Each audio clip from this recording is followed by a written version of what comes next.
Forest soil में अभी तक हम लोग जो उसका बेसिक पार्ट था उसे स्टडी कर चुके हैं। अब उसका जो सेकंड पार्ट है एफोरेस्टेशन ऑफ डिफ़िकल्ट साइट, या सिंपल में बोले तो जो डिफरेंट टाइप के वेस्टलैंड है अपने लगभग 22 या 23 है, गवर्नमेंट ने अभी तक 23 रिकॉग्नाइज कर रखे हैं। तो उनके कैसे एफोरेस्टेशन किया जाए, क्योंकि हम नहीं चाहते कि वो वेस्टलैंड ही बने रहें, उनको एफोरेस्ट करना जिससे उन्हें भी बेटर तरीके से इफ़ेक्टिवली यूटिलाइज किया जा सके। और जो लास्ट पिलर था अपना फॉरेस्ट सॉइल का, जिसमें जो सॉइल कंजर्वेशन मेजर्स स्टडी करना होता था। सॉइल कंजर्वेशन मेजर्स में ज़्यादा कुछ बचता नहीं है, क्योंकि उसमें जो मेजोरिटी में जो टेक्निक पढ़नी होती है उन सबको हम लोग इसी में जो एफोरेस्टेशन ऑफ डिफ़िकल्ट साइट है इसी में स्टडी कर लेते हैं। और कुछ टेक्निक्स को हम लोग जो वाटर साइड मैनेजमेंट है, एग्रो फॉरेस्ट्री है, वहाँ पर डिस्कस कर चुके हैं। तो उसमें एक टाइप से 2-3 स्लाइड में केवल एक रिवीजन सा होगा और कुछ होने वाला है नहीं। तो अपना जो सबसे ज़्यादा इम्पोर्टेंट पार्ट है वो है फॉरेस्टेशन ऑफ डिफ़िकल्ट साइट। काफ़ी ज़्यादा इम्पोर्टेंट पार्ट है, क्योंकि ऑलमोस्ट एक क्वेश्चन हर साल आ जाता है इससे, और ज़्यादा इसमें कुछ दिमाग लगाने वाली चीज़ें हैं नहीं, सिंपल सी चीज़ें हैं, आराम से थोड़ा भी ठीक से समझो तो अपनी हो जाती हैं। जो अपने लगभग 23 टाइप के वेस्टलैंड है उसमें यहाँ पर 13 दिए गए हैं, 10 की ज़रूरत नहीं है। लेकिन अगर आप सपोज IFS 2021 या 22 के लिए प्रिपरेशन कर रहे हैं, तो आपके जो नोट्स में अभी हाल फिलहाल में AP द्विवेदी का जो सिल्वीकल्चर की बुक आती है उसके कुछ पेज जो है उन्हें जीरोक्स करके दे दिया गया है। तो आप अगर नेक्स्ट ईयर या उसके बाद के लिए प्रिपरेशन कर रहे हैं तो आप वो जो पेजेस हैं उन्हें बिल्कुल केयरफुली सभी को पढ़ लें। उसमें जितनी भी टाइप के वेस्टलैंड है सभी को डिटेल में पढ़ लें। वो आपको थोड़ा नॉलेज गेन करने में और फ्यूचर में अगर एक्सपेंड होता है एग्ज़ाम का स्फीयर तो प्रिपरेशन में आसानी जाती है। लेकिन यहाँ पर जो इस साल दे रहा है उनके लिए जनरली हमें ये 13 है, उन्हीं पे ध्यान देना है। इन 13 में भी अपने जो 2 हैं इन दोनों को पढ़ने वाले हैं नहीं। एक तो है कैनाल साइड और दूसरा है रोड साइड प्लांटेशन, क्योंकि इसमें ज़्यादा कुछ होता नहीं है। इन दोनों को हम लोग सोशल फॉरेस्ट्री में 4 टाइप की जो प्लांटेशन पड़ी थी, जैसे कि 2 तो यही है, इसके अलावा है अपना पॉन्ड के साइड में प्लांटेशन कर देते हैं, या फिर रेलवे लाइन के साइड में जो प्लांटेशन वर्क किया था। तो इस टाइप की जो 4 टाइप की प्लांटेशन वर्क थी वही थी। अब यहाँ पर रोड साइड का क्यों इम्पोर्टेंस नहीं है, क्योंकि रोड जो है वो डिफरेंट एरिया के हिसाब से बदल जाते हैं। अगर रोड यूपी के हैं तो उनकी आसपास की जो सॉइल है वो डिफरेंट है, सेंट्रल या पेनिनसुलर रीजन की सॉइल डिफरेंट है, तमिलनाडु की सॉइल जो रेड सॉइल है वो अलग है। तो जहाँ पर रोड है उसके हिसाब से उसके मैकेनिज्म है। तो यहाँ पर कुछ बनता जो कोई है गुंताड़ा एक सा नहीं बनता कि पूरे देश के लिए पूरा आप एक फ्रेमवर्क में लेके चलें। यहाँ पर बेसिकली जो अपने 11 बचेंगे उनमें हमें 10 को पढ़ना है। खासकर ये ड्राई रॉकी एरिया जो है ये अपने काम का है नहीं, और जो कोल्ड डेजर्ट है उसे भी यहाँ नहीं पढ़ना है, क्योंकि सिल्वीकल्चर के बाद जो अपने मैंग्रोव्स एंड कोल्ड डेजर्ट पढ़ा था वहाँ पर इसे जो रिक्वायरमेंट थी उतने हिसाब से पढ़ चुके हैं। फिर ये रिमेनिंग को सभी को पढ़ लेना है। तो इनमें एक एक करके शुरू कर देते हैं। सबसे पहले पढ़ेंगे hot desert and shifting schedule, यानी कि जो अपना राजस्थान का थार डेजर्ट है उसके बारे में देखना है। कोई भी ना केवल ये, इससे आगे भी हम लोग जो भी 10-11 टाइप के जो डिफ़िकल्ट साइट को एफोरेस्टेशन वर्क पढ़ेंगे, कभी भी इन्हें पढ़ना होता है तो इनका एक फिक्स पैटर्न है जिसमें उसी फ्रेमवर्क के अंदर जाके हमें पढ़ना होता है। सबसे पहला जो फैक्टर आता है वो है डिस्ट्रीब्यूशन। कोई भी डिफ़िकल्ट साइट हो, सबसे पहले आप ये देखिए कि इसका डिस्ट्रीब्यूशन कहाँ पर है, देश के किस रीजन में ये डिस्ट्रीब्यूटेड है। और जब भी आप लिखें तो उसका एक मैप ज़रूर बना दें और मैप से सीधा डिनोट कर दें, इस टाइप से कुछ कर दें। ये लिख दो यहाँ पर थार डेजर्ट, और यहाँ पर जो स्टेट वाइज डिस्ट्रीब्यूशन है। डाटा जो होता है अगर बेटर है आप डाटा लिख दो, लेकिन हमेशा डाटा याद रहता नहीं है कि कितना थार डेजर्ट है, तो आप स्टेट बाउंड्रीज के हिसाब से भी लिख दो कि ये जो डेजर्ट है हॉट डेजर्ट है वो थोड़ा गुजरात में पड़ जाता है, थोड़ा हरियाणा में भी है, और मेजोरिटी जो है राजस्थान में है। अब क्योंकि यहाँ पर आपसे कोई बाउंड्री तो है, ऐसा तो है नहीं कि बंदूक ताने बैठा है कि आप पाकिस्तान को नहीं लिख सकते, तो थोड़ा बहुत रीजन है वो उस रीजन के हिसाब से जोनेशन में थोड़ा लिख सकते हो, डायग्राम वगैरह बना के वो राजस्थान का थार डेजर्ट में लिख दो और थोड़ा इधर का कर दो। तो इस टाइप से आप उसका डिस्ट्रीब्यूशन लिख लोगे हॉट डेजर्ट को। दूसरा मुद्दा आता है लोकेलिटी फैक्टर्स को। लोकेलिटी फैक्टर्स अब ये कोई भी वेस्टलैंड वो वेस्टलैंड इसलिए है क्योंकि कुछ लोकल के फैक्टर्स हैं जो उसे बेटर तरीके से प्रोडक्टिव नहीं बनने दे रहे। अगर यहाँ पर कोई ट्री ग्रो करता है, अगर यहाँ पर फॉरेस्ट ग्रो कर जाता है तो हम लोग इसे वेस्टलैंड थोड़ी बोलते हैं। लेकिन यहाँ पर वेजिटेशन ग्रोथ नहीं कर पा रही है, क्यों? क्योंकि यहाँ पर कुछ फैक्टर्स हैं जो बहुत ज़्यादा एक्टिव हैं। वो फैक्टर्स क्या है उनको देखना होता है। कोई भी सॉइल हो या कोई भी वेस्टलैंड हो, उसके वो 4 जो अपने बेसिक फैक्टर होते हैं, जैसे कि क्लाइमेटिक है, एडेफिक है, टोपोग्राफिक और बायोटिक है। तो यही 4 फैक्टर्स को हमें देखना होता है। बस ये है कि जो फैक्टर्स हैं वो टाइम स्पेस जो अपना बोलते हैं जगह के हिसाब से, स्थान विशेष के हिसाब से बदल जाते हैं। यूपी जो है वहाँ का क्लाइमेट अलग है, वहाँ के फैक्टर्स अलग है। वही अगर आप हिमालय में जाओगे तो उनकी टोपोग्राफिक फैक्टर डिफरेंट टाइप के हो जाएंगे, क्लाइमेट डिफरेंट हो जाएगा। तमिलनाडु का क्लाइमेट डिफरेंट है, लोकलिटी फैक्टर अलग है। तो इस हिसाब से लोकलिटी वगैरह जो चीज़ें हैं उनमें थोड़ा बहुत वेरिएशन रहेगा, लेकिन रहेंगी वही 4 चीज़ें, क्लाइमेटिक, एडेफिक, टोपोग्राफिक और बायोटिक। अब अपना लास्ट में घूम फिर के मुद्दा आता है कि ये जो भी वेस्टलैंड है उसको एफोरेस्टेशन कैसे किया जाए, यानी कि यहाँ पर वेजिटेशन कैसे की जाए। तो वेजिटेशन का मतलब ये नहीं है कि आप नर्सरी से 4 पेड़ उखाड़ के लेके आए, वहाँ से नर्सरी से प्लांटेशन लेके आए और जहाँ पर भी वेस्टलैंड था वहाँ पर सीधा गड्ढा खोद के लगा दिया। ऐसे लगा दोगे तो भाई ऐसे लगना होता है अगर, तो वो वहाँ पर पहले से जंगल उगा होता है, आपके लिए खाली जगह नहीं थी। तो सबसे पहला काम होता है soil working. Soil working means वहाँ पर जो लोकलिटी फैक्टर्स हैं उनको रिमूव करना। अब जो लोकलिटी फैक्टर्स हैं कौन कौन से? क्लाइमेटिक क्लाइमेटिक फैक्टर को आप कुछ उखाड़ नहीं सकते। ये नहीं कर सकते कि कहीं का टेम्परेट का जोन था तो आप उसे ट्रॉपिकल में कन्वर्ट कर दोगे, ऐसी चुटकी बजा के थेनोस जैसी और कर दोगे, ऐसा हो नहीं सकता। अगर जोन ट्रॉपिकल एरिया है तो ट्रॉपिकल ही रहेगा, टेम्परेट है तो टेम्परेट ही रहेगा, तो आप वहाँ पर तो कुछ नहीं कर सकते। बस क्या कर सकते हैं, एक तो है सॉइल से रिलेटेड चीज़ें, अगर उन्हें हम एक अपनी लिमिट में जहाँ तक इन्वेस्टमेंट कर सकते हैं, अगर हम उन्हें दूर कर सकते हैं तो वो काम करेंगे। दूसरा है यहाँ पर कुछ ट्री स्पीसीज चूज करेंगे जिन्हें यहाँ पर हम ग्रो करेंगे। और तीसरा है प्लांटेशन वर्क। ये जो नर्सरी लेके आए हैं इसे हम कैसे लगाएंगे?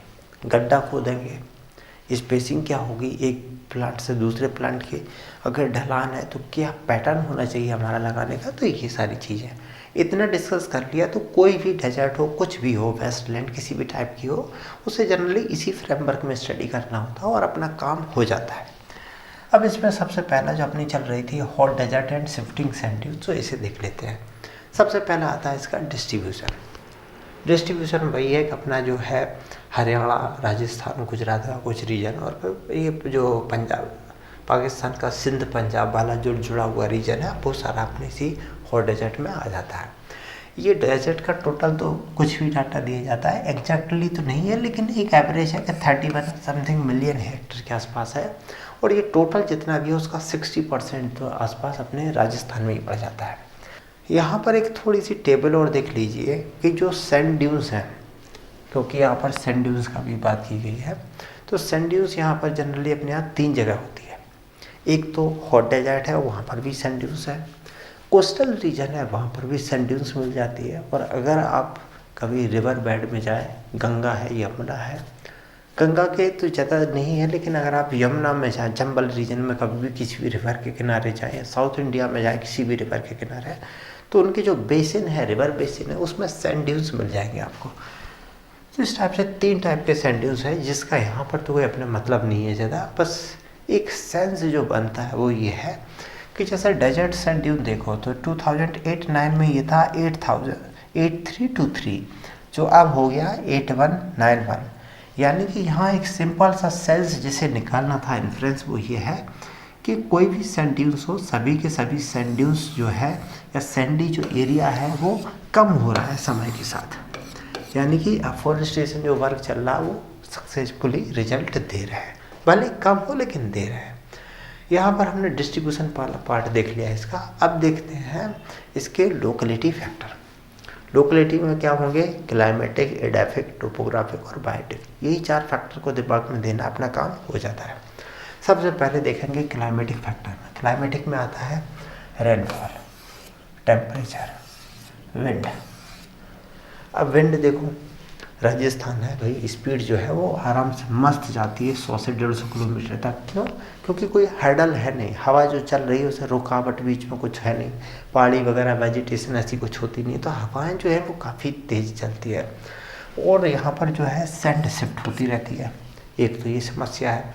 अगर सैंड शिफ्ट नहीं होती तो उसमें क्या होता है कि अगर आपने कोई प्लांटेशन कर दी तो वो कहीं बची रहती है। अदरवाइज क्या, कोई यहाँ पर कुछ प्लांटेशन करके गया, 2 दिन बाद रेत आई और पूरे ने उसे ढक दिया प्लांटेशन की, आपकी डेथ हो गई। टेम्परेचर है बहुत भयंकर जाता है, ऐसा भी नहीं है गर्म ही हो, ठंडा भी बहुत होता है। सैंड ड्यूज में आपने माउंट आबू सुना होगा, राजस्थान में टेम्परेचर है, बर्फबारी जैसी कंडीशन हो जाती है।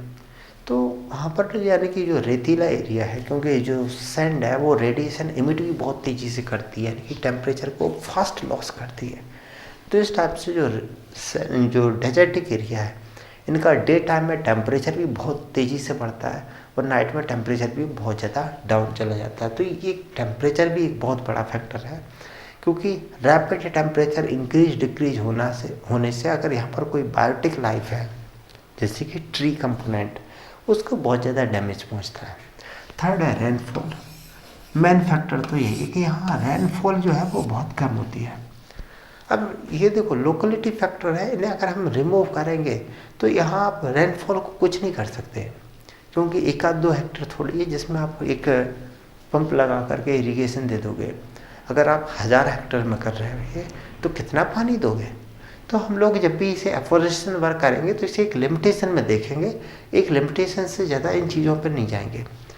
इसमें अगर सॉइल फैक्टर के बारे में बात की जाए कि यहाँ की सॉइल कैसी है, तो सॉइल सबसे सीधी सी बात है कि यहाँ पर रेतीली सॉइल है, यानी कि सॉइल है वो बहुत ज़्यादा लूज है। लूज होने का रिजल्ट ये होता है कि अगर आप इसमें 4 बाल्टी पानी डाल दो, वो पानी वो होल्ड नहीं करती, वो पानी सीधा ग्राउंड वाटर की तरफ चला जाता है।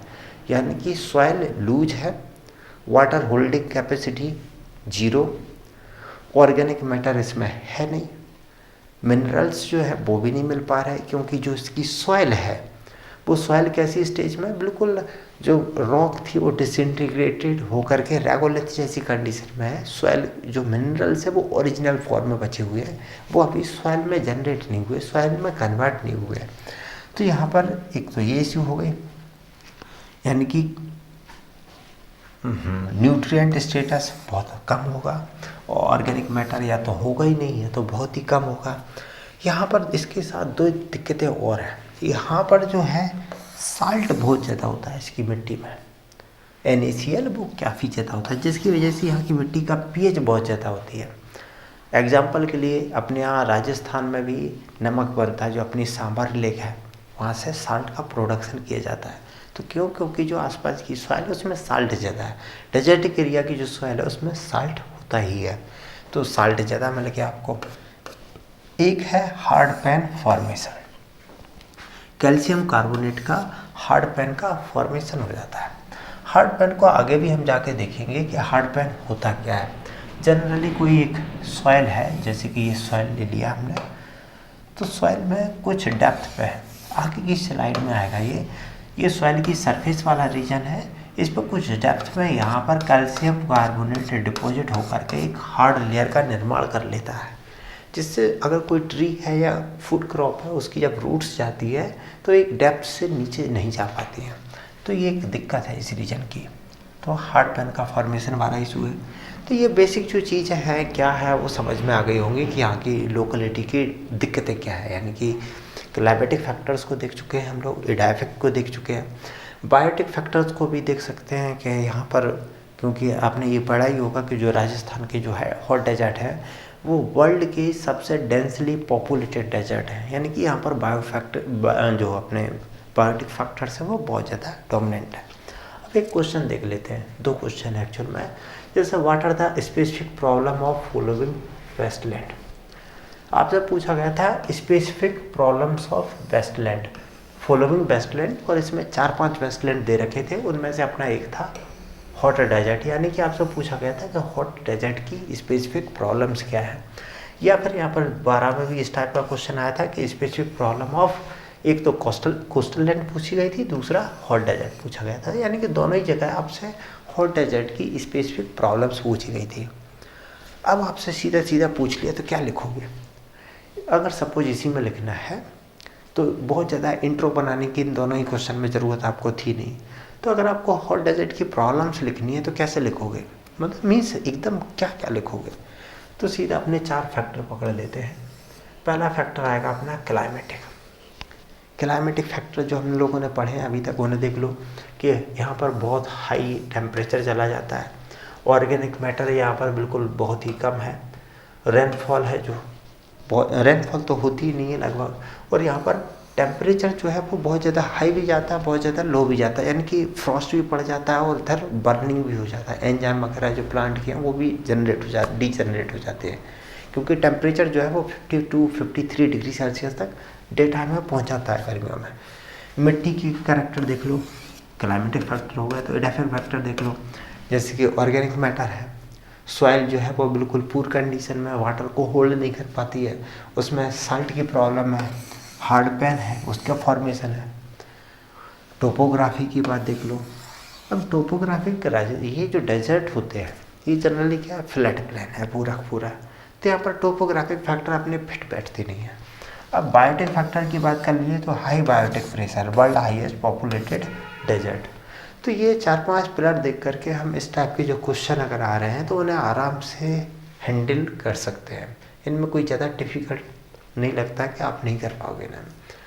अब बात आती है कि इस टाइप के जो हॉट डेजर्ट हैं उनका एफोरेस्टेशन कैसे किया जाए, इस पर क्वेश्चन भी देख लेते हैं जो पिछले 3-4 क्वेश्चन आए हुए हैं। Describe the technique of sand dune fixation, कि भाई जो सैंड ड्यून्स हैं उनको कैसे फिक्स किया जाए। घूम फिर के वैसे ही क्वेश्चन आएंगे, afforestation of inland sand dunes, giving the distribution, site condition, planting technique and species suitable for each area, how shelter belt wind break, ये है help for sand dunes stabilization. तो यहाँ 3 क्वेश्चन है, यानी कि ये जो अपनी साइट है उसको कैसे एफोरेस्ट किया जाए, क्या किया जा सकता है। तो बेसिकली यहाँ पर हमें 3 चीज़ों को डिस्कस करना होता है। पहला तो इशू है हमारा कि सॉल्व, इसे लिखना है सॉल्व द इशू। जो भी अपनी साइट है उसके कुछ चैलेंजेस थे, तो फर्स्ट अपना काम होता है कि ये जो इसके चैलेंजेस थे इनको सॉल्व किया जाए। जैसे कि सैंड ड्यून्स हैं उनको स्टेबलाइज किया जाए। जब तक स्टेबलाइज नहीं होंगे तब तक अगर आप कोई इशू वही है कि सैंड ड्यून्स अगर सैंड शिफ्ट हो रही है, आप कितना भी प्लांटेशन वर्क कर दीजिए,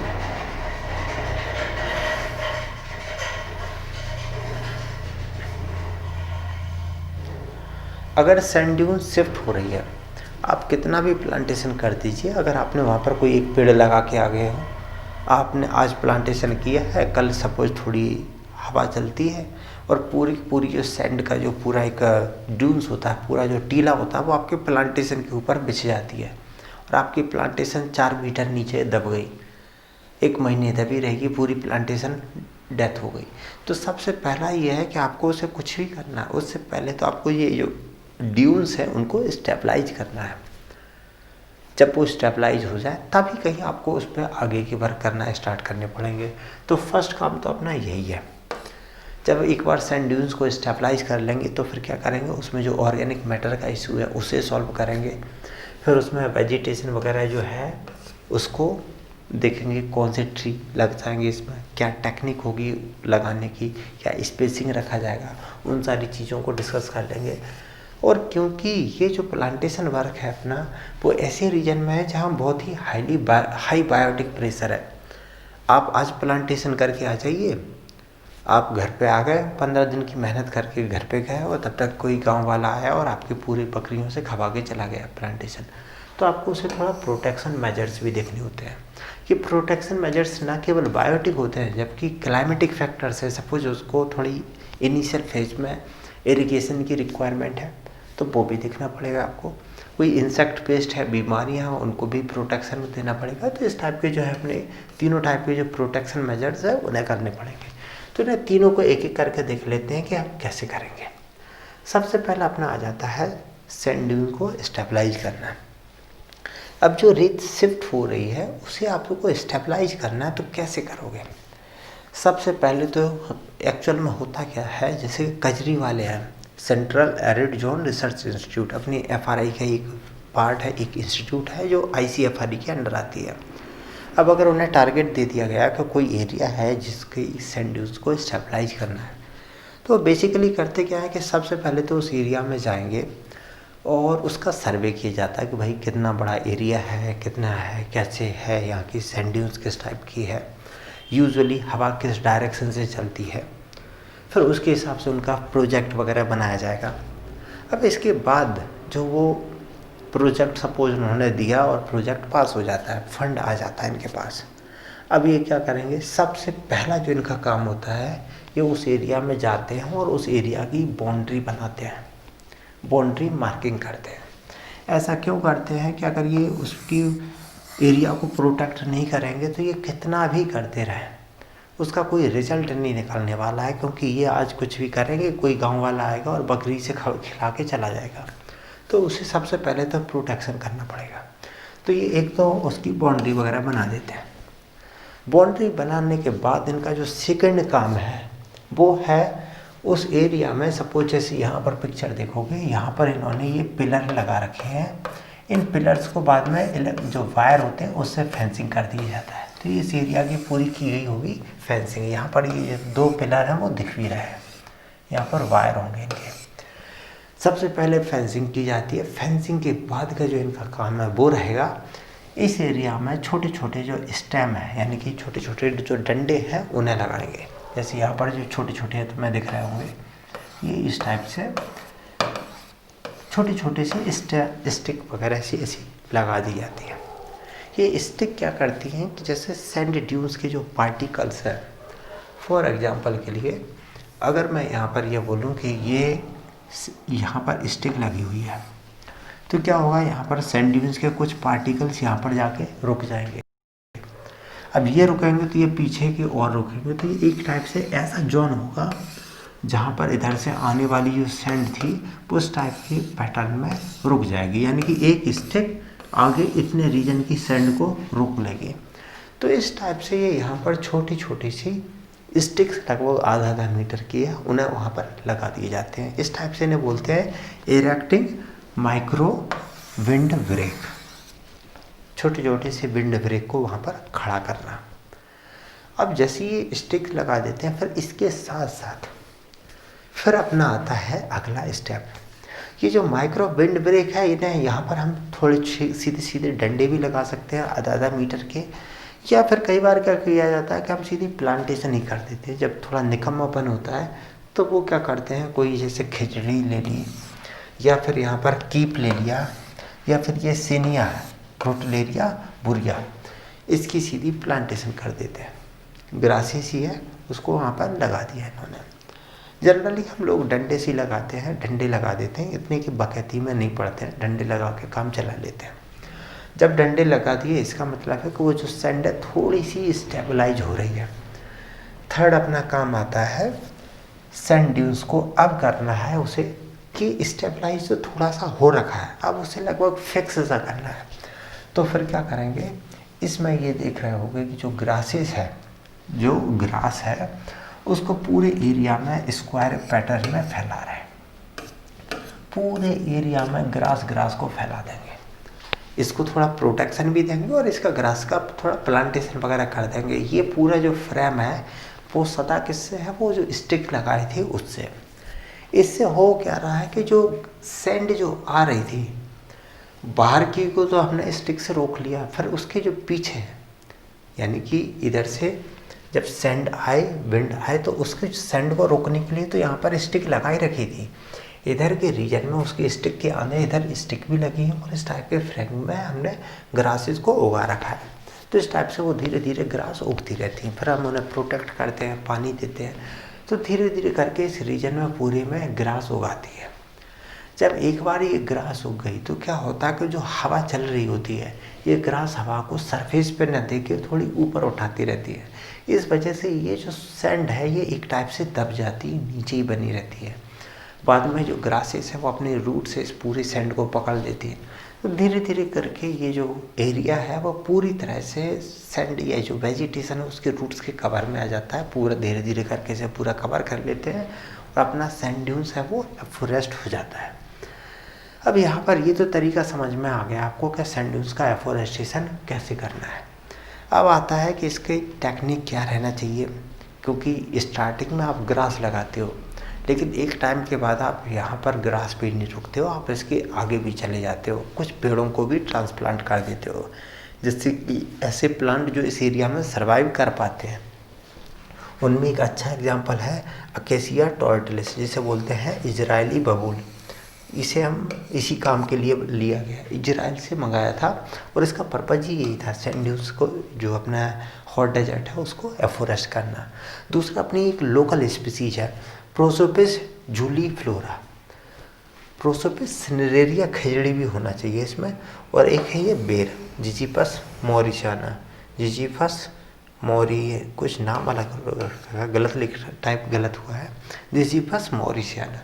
ठीक कुछ अपनी लोकल स्पीसीज है, अकेसिया सेनेगल है, अकेसिया टॉर्टलिस है। मेनली टॉर्टलिस को याद रख लो यहाँ पर, अकेसिया टॉर्टलिस है और अपनी जो खिजड़ी है राजस्थान की, उन दोनों को सबसे ज़्यादा यूज किया जाता है प्लांटेशन में। और ये तो ट्री कंपोनेंट है, ग्रासेस भी की जाती हैं। ग्रासेस में याद तो देखो रहने वाला है नहीं, आपको जो याद रहा है जैसे संचरा सिल्वेरिया, जिसे अपन दूब घास बोलते हैं, ये जो अपन हवन कुंड वगैरह पूजा वगैरह करते हैं तब इसे यूज करते हैं संचरा सिल्वेरिया को, तो इसे याद रखो धूप को।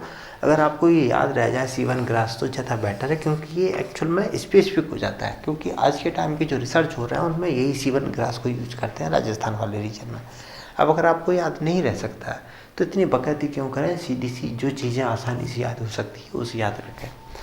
एक आता है अपना प्लांटेशन टेक्निक कि भाई कैसे करोगे, तो बस फिर उसमें वही चीज़ है कि जब आप यहाँ पर ट्री के प्लांटेशन करोगे, जब एक बार सैंड जो है वो स्टेबलाइज हो जाती है, फिर जब हम उसमें ट्री प्लांटेशन वर्क करते हैं, क्योंकि पहले क्यों नहीं करते, जब सैंड स्टेबलाइज नहीं है, अगर आपने वहाँ पर कोई पेड़ लगा दिया, थोड़ी भी हवा चली, ये पेड़ जो है वो अपनी हवा में उड़ जाता है, अपरूट बहुत आसानी से हो जाता है। इसलिए स्टार्टिंग में न करके जब सैंड थोड़ी स्टेबलाइज हो जाए तब फिर प्लांटेशन वर्क किया जाता है।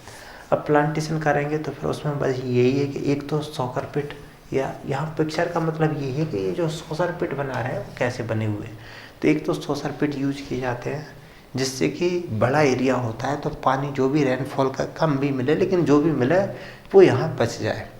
या फिर क्या होता है कि जैसे ट्रैक्टर है, ट्रैक्टर लेके गए, वो जो पीछे ट्रैक्टर में पानी की जो टंकी लेके जाते हैं वो लेके गए, डिपार्टमेंट के लोग हैं, जल्दी जल्दी में उल्टे सीधे पानी फैलाते हैं। तो सॉसर में क्या होता है कि जो भी ये पानी पटक के चलेगा वो इसी रीजन में रहेगा, ऐसा नहीं कि छोटा गड्ढा रहा तो बाहर भाग गया। तो इसलिए यहाँ पर जनरली सॉसर पिट वगैरह बना लेते हैं। सिल्वीकल्चर में हमने एक और पढ़ा था जो प्लांटेशन की टेक्निक थी या प्लांटेशन के जो टाइप थे, जैसे कि उसमें एक था ब्रिक्स प्लांटेशन, एक था नेकेड रूट प्लांटेशन, एक था स्टम्प प्लांटेशन। तो उसमें बताया गया था कि जो स्टम्प प्लांटेशन है वो हम इस टाइप के हॉट डेजर्ट वाले एरिया में करते हैं।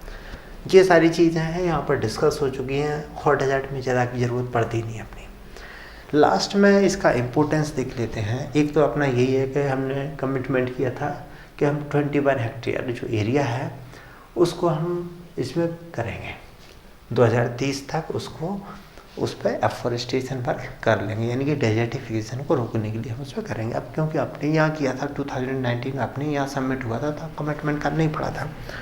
तो ये इम्पोर्टेंट इस वजह से है कि यह अभी का रिसेंट का है, थोड़ा हाईलाइट रहता है, गवर्नमेंट की पॉलिसी में बार बार ये कमिटमेंट आ जाता है।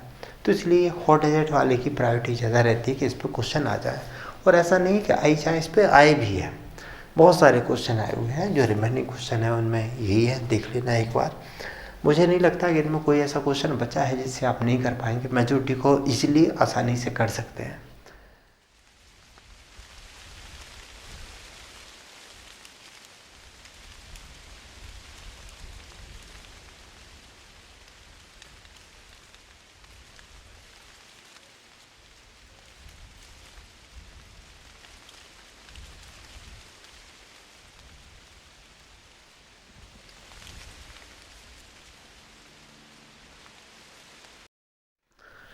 नेक्स्ट देख लेते हैं एसिडिक सॉइल।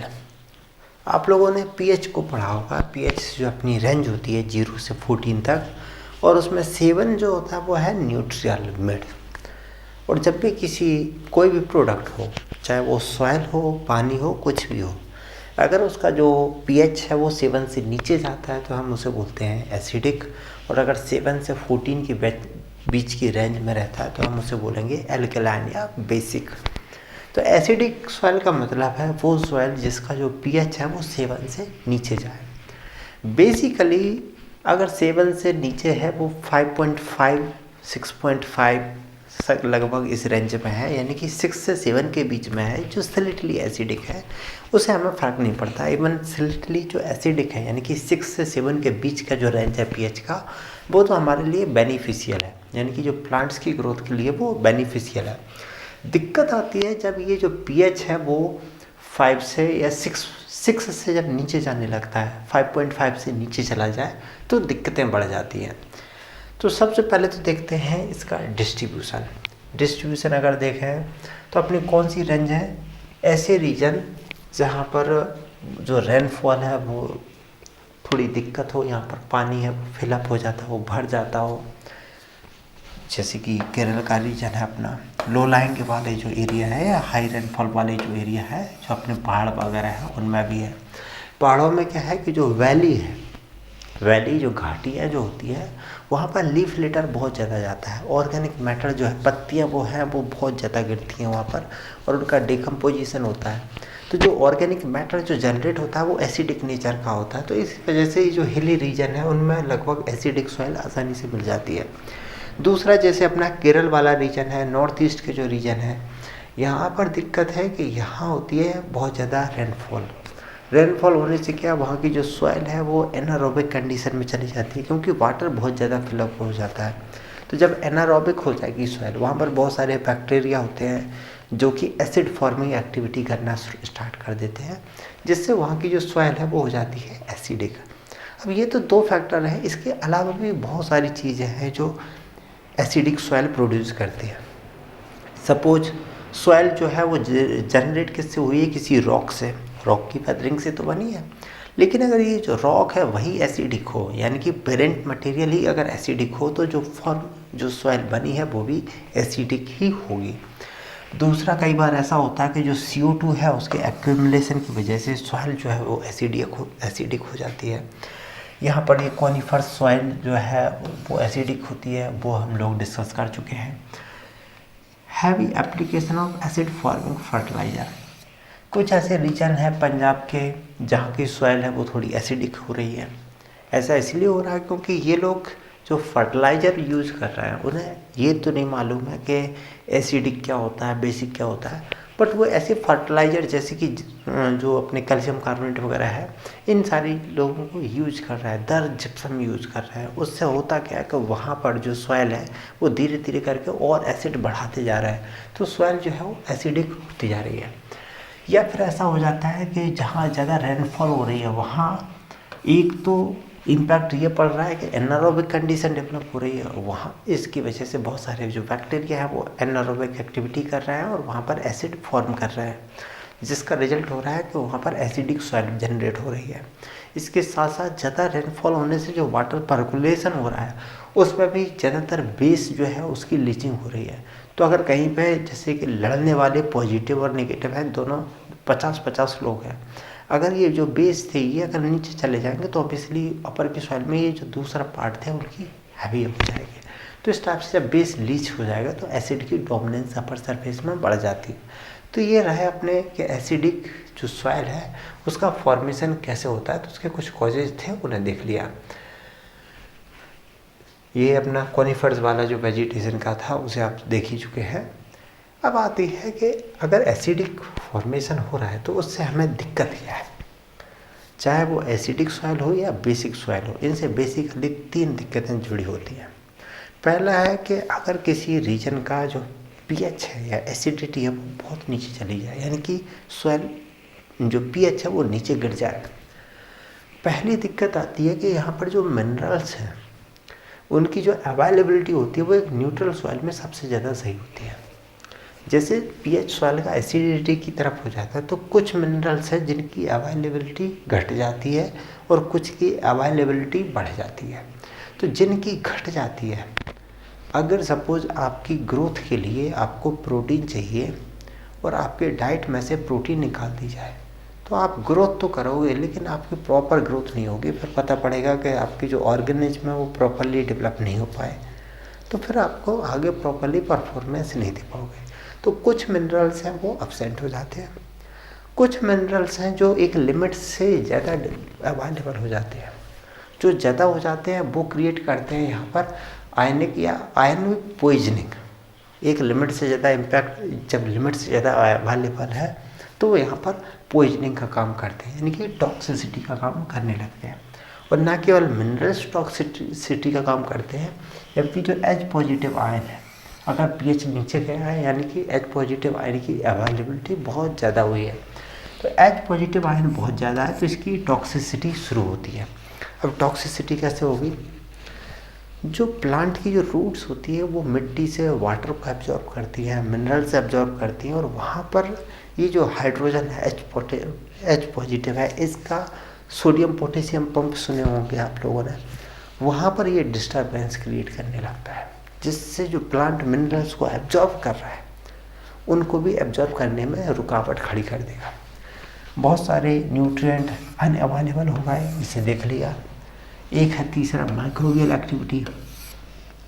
जब सॉइल एसिडिक हो जाएगी तो ऑब्वियसली यहाँ पर जो नंबर ऑफ माइक्रोब्स होंगे उनका जो काउंटिंग या बायोडाइवर्सिटी है वो थोड़ी कम हो जाएगी। एक आप सिंपल वे में ऐसे भी समझ सकते हो कि एक है नॉर्मल कंडीशन जहाँ पर लगभग हर आदमी सर्वाइव कर सकता है, तो यहाँ नंबर ऑफ ऑर्गेनिज्म जो होंगे वो बहुत ज़्यादा होंगे।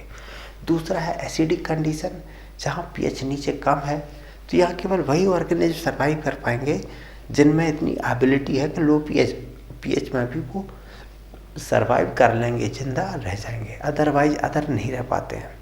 तो यहाँ पर ये दिक्कत आ जाएगी कि यहाँ कुछ ही बचेंगे, तो इस टाइप से माइक्रोबियल एक्टिविटी यहाँ गिर जाती है।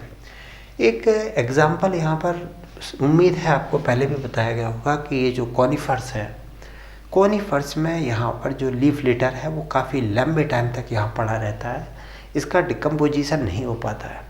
इसके पीछे एक जो बेसिक रीज़न वो यही है कि यहाँ जो माइक्रोबियल एक्टिविटी है वो काफ़ी कम हो जाती है, क्योंकि पीएच नीचे चला जाता है, टेम्परेचर पहले से डाउन है, तो जो माइक्रोब्स है उनकी अवेलेबिलिटी यहाँ कम होती है।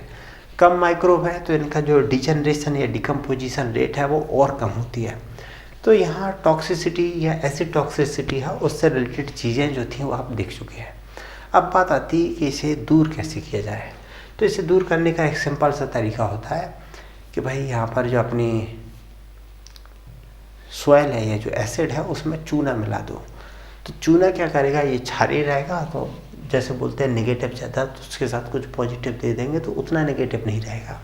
तो यहाँ पर इसके साथ चूना मिला देंगे तो उसकी नेगेटिविटी जो है वो कुछ हद तक कम कर देगा। इससे उसका जो पीएच का जो है जो पीएच था वो थोड़ा ऊपर आ जाएगा या अपने 7 के आसपास आ जाएगा, जिससे अपन उसे मेंटेन कर लेंगे। अब आता है नेक्स्ट सॉइल सैलाइन एल्कलाइन, यानी कि अभी तक जो हमने लो पीएच पढ़ा था अब हम देखेंगे हाई पीएच। हाई पीएच मतलब 7 से 8 जो है उसे नॉर्मल, कोई बहुत बड़ा तीर नहीं है उसे, लेकिन 8 से जब ऊपर चला जाता है तब दिक्कतें खड़ी होती हैं। जनरली जो पीएच हम देखते हैं वो इस टाइप से देखते हैं कि 7 से लेके 8.5 तक, 8.5 तक। दूसरा रेंज रहती है 8.5 से 10 और तीसरी रहती है 10 से भी ऊपर। तो जनरली जब सॉइल का पीएच 8.5 से बिलो रहता है तो हम उसे बोलते हैं सैलाइन सॉइल या सोलैन चाक, सैलाइन सॉइल या सोलैन चाक। अगर उसका 8.5 से 10 के बीच में रहता है तब हम उसे बोलते हैं एल्कलाइन सॉइल या सोलैनिट्स, सोलैनिट्स सॉइल। कभी कभी और भी नाम है इसके, जैसे ब्लैक एल्कली है या सोडिक सॉइल है, इतने याद रहते नहीं है, तो जस्ट दोनों याद रखो, यहाँ सोलैन चाक, यहाँ सोलैनिट्स। दूसरा जब इसका पीएच 10 से ऊपर चला जाए तब इसे हम बोलते हैं सैलाइन एल्कलाइन सॉइल। अब इनके फिर कैरेक्टर हैं कि जैसे कैटायन एक्सचेंज कैपेबिलिटी कितनी है, सोडियम एक्सचेंज कैपेबिलिटी कितनी है, इलेक्ट्रिकल कंडक्टिविटी कितनी है, उसके हिसाब से जो एल्कलाइन सॉइल है यानी कि 7 से ऊपर वाली सॉइल है उसको क्लासीफाई करते हैं। ये पूरे क्लासिफिकेशन को समझना होता है, उसी के हिसाब से इसकी डेफिनेशन होती है। सबसे पहले तो हम वापस चलते हैं अपनी मेन चीज़ पे कि जो अपनी सैलाइन एल्कलाइन सॉइल है इसका डिस्ट्रीब्यूशन कितना है। तो डिस्ट्रीब्यूशन देख सकते हो आप 2008-9 के कंपेयर में आज की जो कंडीशन है वो कम ही हुई होगी। दोनों ही डाटा जो अपने हैं वो कम हुए हैं, यानी कि सैलाइन एल्कलाइन सॉइल की जो प्रॉब्लम थी वो समय के साथ अपनी सॉल्व हो रही है। दूसरा है इसका डिस्ट्रीब्यूशन, देख लेते हैं। डिस्ट्रीब्यूशन में थोड़ा अजीब सा लगेगा कि आखिर ये एमपी के ये जो हमारा ग्वालियर का रीजन है जहाँ मैं बिलोंग करता हूँ, ये सेंट्रल भोपाल के आसपास का रीजन है, गुजरात। देखो सैलाइन एल्कलाइन है यानी कि सॉइल में साल्ट बहुत ज़्यादा है, तो हमारे दिमाग में कॉमन जाता है कि जो कोस्टल रीजन है वहाँ पर समुद्र का पानी है यानी कि वहाँ की सैलाइन एल्कलाइन होगी। दूसरा जो डेजर्ट है वो भी सैलाइन एल्कलाइन होगी। यहाँ तक तो अपनी बात चल जाती है, लेकिन अगर एक्चुअल डिस्ट्रीब्यूशन देखा जाए तो इतनी कोस्टल एरिया की प्रॉब्लम नहीं है जितनी अपनी यहाँ यूपी पंजाब में पड़ी हुई है। जैसे यूपी के ये देख लो बेल्ट है, यहाँ मैंने बता ही दिया, जैसे ग्वालियर का है, एमपी का सेंट्रल रीजन है, ये हरियाणा पंजाब का रीजन है। तो आखिर ये वाले जो रीजन है इनमें ये सैलाइनिटी कैसे है, ये तो कहीं तुक ही नहीं बैठता अपना। फिर अपना यहाँ तमिलनाडु के रीजन देख लो, यहाँ आंध्रा का रीजन देख लो, ये कर्नाटक का रीजन है, महाराष्ट्र का ये वाला रीजन। तो आखिर ये वो रीजन है जहाँ सैलिनिटी होनी नहीं चाहिए लेकिन फिर भी ज़्यादा सैलिनिटी है। तो आखिर इस रीजन में क्यों है, इसके पीछे कुछ रीजन है। फर्स्ट रीजन है जो हरियाणा पंजाब यूपी है, इनके साथ दिक्कत ये है कि ये करते हैं कैनाल इरिगेशन। जो कैनाल है, नदियाँ हैं, उनसे कैनाल्स आती हैं, उनसे पानी इरिगेट करते रहते हैं। अब हद से ज़्यादा पानी देते हैं, उसका रिजल्ट होता है कि पानी तो एवेपोरेट हो जाता है, लेकिन जो साल्ट आते हैं वो धीरे धीरे इनके खेतों में डिपॉजिट होते रहते हैं, जिसकी वजह से इनके में सैलिनिटी बढ़ रही है। रिमेनिंग एमपी में भी वही दिक्कत है, इनके में क्या है कि पानी की कमी है जैसे हमारे यहाँ है। तो हम लोग क्या करते हैं, डीप बोरवेल कर लेते हैं और नीचे से जो साल्ट है उन्हें निकाल निकाल के खेतों में डाल देते हैं। ये पूरी दिक्कत वही है कि जहाँ आप लिमिट से ज़्यादा पानी को ओवर एक्सप्लॉइट कर रहे हो, जो सॉइल है उसको लिमिट से ज़्यादा ओवर एक्सप्लॉइट कर रहे हो, तो उस केस में ये सभी बढ़ रहा है। कोस्टल एरिया में तो होना ही चाहिए। इसमें 3 टाइप की अपनी एल्कलाइन सॉइल होती है कि सैलाइन है, एल्कलाइन है और सैलाइन एल्कलाइन है। कई बार आपको इनके डिफरेंस में आएगा, क्वेश्चन आएंगे तो इनकी डेफिनेशन लिखनी होती है। तो पहली बात तो ये है कि तीनों एक अलग अलग हैं। जो भी कुछ अगर डेफिनेशन में लिखना है तो वो आता है अपना कैटायन एक्सचेंज कैपेसिटी और सोडियम एक्सचेंज परसेंटेज के बेस पे। अगर आपसे बोला जाता है कि सैलाइन सॉइल क्या है तो आप लिखोगे वो सॉइल जिसका जो पीएच है वो 7 से 8.5 के बीच में रहता है, उसका जो सोडियम एक्सचेंज कैपेसिटी है वो 15 से नीचे है और इलेक्ट्रिकल कंडक्टिविटी है वो 4 DSM पर एम से नीचे है। ये 4 DSM से ऊपर है इलेक्ट्रिकल कंडक्टिविटी, और जो सोडियम एक्सचेंज कैपेसिटी है वो 15 से नीचे है और जो पीएच है वो 7 से 8.5 के बीच में है। ये है वो होती है सैलाइन सॉइल। अगर ये डिस्क्रिप्शन में लिखा तो वो होती है एल्कलाइन सॉइल, और ये डिस्क्रिप्शन में लिखा तो सैलाइन एल्कलाइन सॉइल। तो ये तीनों इस हिसाब से डिस्क्राइब होते हैं, इनकी कोई वैसी प्रॉपर डेफिनेशन नहीं होती है। अब आती है कि सैलाइन एल्कलाइन सॉइल कैसे डेवलप होती है, यानी कि इनके कॉजेज क्या है। कॉजेज में कुछ चीज़ें हैं जिन्हें अपन लोग डिस्कस कर चुके हैं। पहला तो है कि heavy use of saline and brackish water for irrigation. जैसे पंजाब का केस दे दिया है, हरियाणा पंजाब का है, यूपी का है, तो इन लोगों ने क्या किया है, कैनाल इरिगेशन यहाँ लिखा हुआ क्या नहीं, ये इसी में ऐड हो जाएगा उसका। अब ये लोग क्या कर रहे हैं, कैनाल इरिगेशन में दे दनादन पानी देते जा रहे हैं। जैसे यहाँ पर दिखा रहे हैं कि ये स्ट्रिप इरिगेशन किया, ये जो अपना ड्रिप इरिगेशन लिया है, ड्रिप इरिगेशन कर दिया। कुछ टाइम बाद जब ये ड्रिपर करेंगे तो ये जो रीजन है यहाँ पर ये पूरा साल्ट जो है वो डिपॉजिट हो गया, क्योंकि ये जो वाटर है जिससे इरिगेट कर रहे थे उसमें साल्ट बहुत ज़्यादा था। अब साल्ट ज़्यादा होने के 2 केसेस हैं, या तो इन्होंने कैनाल के पानी को यूज किया है या डीप बोरवेल करके पानी को निकाला है, तो उसमें भी साल्ट बहुत ज़्यादा होते हैं। तो heavy use of saline and brackish water, वो एक सॉइल में सैलिनिटी का एक मेजर कॉजेज हो रहा है। दूसरा होता है high water table. High water table की वजह से भी जो सॉइल में है सैलिनिटी वो बहुत ज़्यादा हो रही है। अब वो कैसे होती है, जैसे कि एक ले लेते हैं, ये सॉइल की एक सरफेस है, वाटर टेबल अगर हाई है तो क्या होगा कि वाटर के जो मॉलिक्यूल्स है वो धीरे धीरे ऊपर की तरफ उड़ेंगे और यहाँ से फिर इवेपोरेट हो जाते हैं हवा में। तो ये जो इवेपोरेशन होता है, यहाँ पर जो वाटर के मॉलिक्यूल जब ऊपर की तरफ अपलिफ्ट होते हैं तो इनके साथ साथ जो सॉइल साल्ट के पार्टिकल्स हैं, साल्ट के पार्टिकल्स भी इनके साथ यहाँ पर आ जाते हैं, ऊपर आते हैं। अब क्योंकि यहाँ से पानी तो ऊपर हवा में उड़ गया, लेकिन साल्ट के पार्टिकल तो उड़ के नहीं जा सकते, तो ये धीरे धीरे करके ये जो सरफेस है इस पे सुपरफिशियल जोन पे साल्ट के पार्टिकल डिपॉजिट होते रहते हैं। इस टाइप से अक्सर ये जो डेजर्टिक एरिया है वहाँ की जो सरफेस है उस पर साल्ट का कंसंट्रेशन बढ़ जाता है। तीसरा यहाँ पर और क्या कॉजेज है, एक्सिस कैनाल इरिगेशन, ये हो ही चुका है। बेसिन शेप टोपोग्राफी, जो अपने राजस्थान में है कि जैसे इस साइड भी पहाड़ी की रेंज चल रही है, इधर भी चल रही है, बीच में बेसिन हो गई, उसकी में क्या होता है, जब भी थोड़ी बहुत रेनफॉल हुई पूरी पहाड़ी से ढरक के पानी उस बेसिन में आ गया, इधर से भी पूरा पानी ढरक करके उस बेसिन में डिपॉजिट हो गया। अब वो धीरे धीरे, जैसे आपने ज्योग्राफी में पढ़ा होगा, प्लाया पढ़ा होगा, एक जो एलुवियल है, एओलियन, ये जो लैंड फॉर्म पढ़ते हैं उसी में, इसे एरिड जो रीजन के लैंड फॉर्म है उसे पढ़ोगे आप, तो उसी में प्लाया जो रीजन है, यानी कि दोनों साइड का पूरा बेसिन में पानी इकट्ठा हो गया। पानी के साथ साथ जो साल्ट में जो सुपरफिशियल लेयर में जो साल्ट थे वो भी बह करके वहाँ पर आ गए। अब बेसिन में पानी जो है वो इवेपोरेट होकर उड़ गया और वहाँ पर पूरे पूरे साल्ट के पार्टिकल डिपॉजिट रह जाते हैं। तो इस टाइप से ये बेसिन शेप टोपोग्राफी भी वहाँ की जो एक छोटे से रीजन की जो सॉइल है उसकी सैलिनिटी का एक कॉजेज है। कोस्टल रीजन को ले लेते हैं। कोस्टल रीजन में सुनामी का एक इशू है, कहीं पे सुनामी आ गया, साइक्लोन आ गया और फिर अंदर ज़मीन में जो अपनी लैंड एरिया है, जो ज़मीन है, उस पर 2-2 किलोमीटर तक पानी, समुद्र का पानी घुस गया, इंटर कर गया। अब जब पानी इंटर करेगा तो ऑब्वियसली साल्ट के पार्टिकल है वो इंटर कर गए। तो इस टाइप के जो कोस्टल एरिया की जो सॉइल है वो साल्ट स्प्रे है, इस टाइप के साइक्लोन, सुनामी वाटर है, उसकी वजह से सैलिनिटी के इशू हो जाते हैं। और एक तो नेक्स्ट सीधा सा एक पेरेंट मटेरियल सीम होता है कि जो सॉइल डेवलप हो रही है, अगर पेरेंट मटेरियल ही सैलाइन है तो फिर कोई क्या कर सकता है, तो उसका इशू है। अब आता है जो अपना कि आखिर सैलिनिटी के होने से क्या दिक्कतें आती हैं। तो दिक्कतें बिल्कुल सेम है जो अपनी एसिडिक सॉइल में है वही सैलाइन सॉइल में है।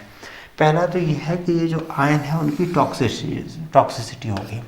एसिडिक सॉइल में जहाँ H पॉजिटिव आयन की टॉक्सिसिटी होती थी, यहाँ पर आएगा सोडियम आयन, सोडियम आयन की टॉक्सिसिटी क्रिएट होगी। दूसरा, ज़्यादा pH है, बाहर ज़्यादा साल्ट है, तो जो प्लांट है उसका ऑस्मो रेगुलेशन गड़बड़ा जाएगा। हर एक प्लांट का एक ऑस्मो रेगुलेशन होता है, वो गड़बड़ा जाता है। प्लांट क्या करता है, जैसे ज़मीन से वाटर को एब्जॉर्ब करता है, मिनरल्स को एब्जॉर्ब करता है। ज़्यादा साल्ट हो जाता है ज़मीन में तो ज़मीन भी जो है वो पानी को होल्ड करती है स्ट्रॉन्ग से। अब सपोज पहले प्लांट जो है वो थोड़ी ताकत लगाता था और ज़मीन से मिनरल्स और पानी आ जाता था। अब क्योंकि ज़मीन में pH ज़्यादा है, सॉल्ट ज़्यादा है, तो ज़मीन भी तेज़ी से खींच रही पानी को, तो अब इसे पानी और मिनरल्स को खींचने के लिए बहुत ज़्यादा ताकत लगेगी।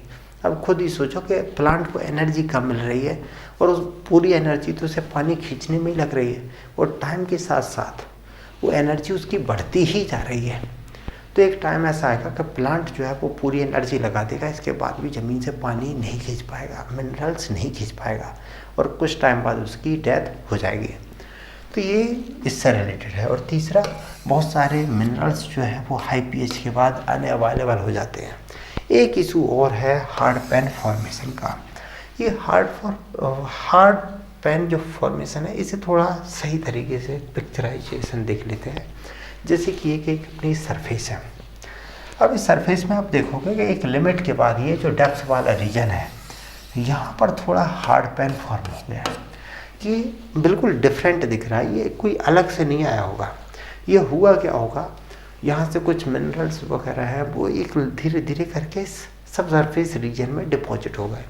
उसका रिजल्ट ये होता है कि ये जो रूट है, जैसे कि एक प्लांट है, ट्री है, जब इसकी रूट बढ़ रही होंगी तो यहाँ पर जब इसे हार्ड पैन मिल गया तो ये हार्ड पैन की वजह से इसकी रूट्स एक लिमिट से ज़्यादा नीचे इंटर ही नहीं कर पाई हैं और ये यहाँ सुपरफिशियली ही ग्रोथ करती रही।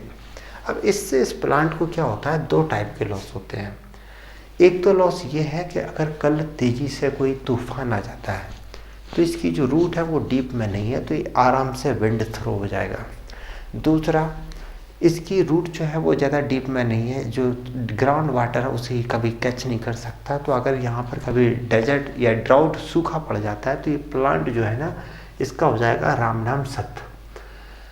अब मुद्दा आता है कि आखिर जो सॉइल है जिसमें साल्ट बहुत ज़्यादा है, या फिर जैसे पंजाब का रीजन है, किसान है, इरिगेशन कर लिया, कैनाल इरिगेशन कर लिया, नहीं मालूम था, सैलाइन हो गया, अब समस्या खड़ी हो चुकी है। तो अब सॉल्यूशन क्या है उसका?